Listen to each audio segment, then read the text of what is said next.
My name is Robby Cutler. I am a detailer and a car club owner. It's kind of like almost like a forbidden thing. Like as a man, you're gonna feel some kind of mental health issue. There's so many things that we can do to help protect people's way of life, and it doesn't mean to protect their emotions all the time. It means to help further their mental state to where they're not looking at life as just something they're walking through, where they actually have some kind of existence. I think it comes from a position where men have showed their true colors many times, or have gotten to a position where they had to be the end goal and they got stuck. A lot of those people get beaten down and they get stuck in a rut, and that compounding issue creates an even bigger issue. I think there's a lot of avenues for men to go down when it comes to mental health stuff. The issue is the toxic masculinity part. When we tie that back in, men don't want to go talk about their feelings because they're told their feelings don't matter anyway. It's gonna be a tough one. There's really only two things in the world that kept me alive.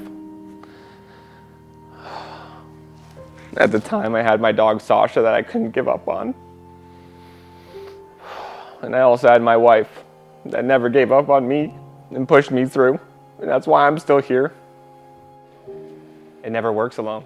I'm a very busy guy. I find the self-care comes more to communication versus just primary self-care. I don't take care of myself as much, but I work on my communication every day to kind of help my mental state at that point, which I find is still a bit of self-care.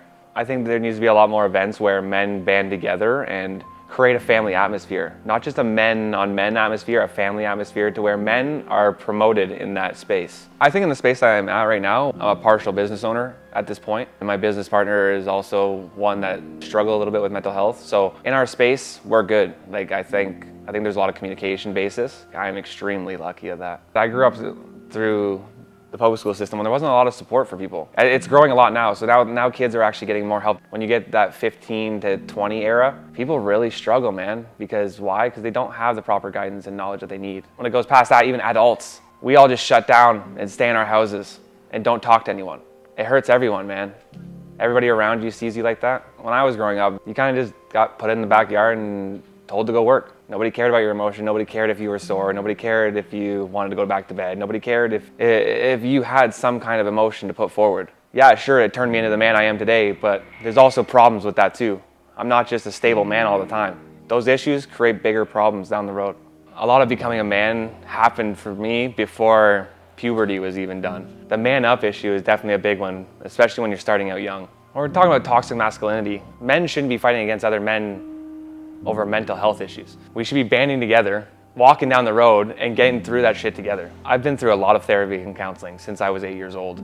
Anger management, court-appointed counseling, rehab, among other things. My stepmom was also a social worker, which helped a lot growing up. Nothing helped. It all comes back to the same problem. If you are very early on in your journey with mental health, I think the first step is to go see somebody with more knowledge than you. If you get knowledge, that is your key to getting out of that mental state. I know it's not easy, but if you can't open up to people that are around you, or even look at yourself in the mirror and open up to yourself and realize that that's not gonna affect what's in your bubble, and then finding those people that you can talk to or that can share that knowledge that advances you a little bit further, stick to those people. Because those are the people that are gonna help you through when you least expect it. You need that little bit of knowledge to pull through. It's never about doing it yourself.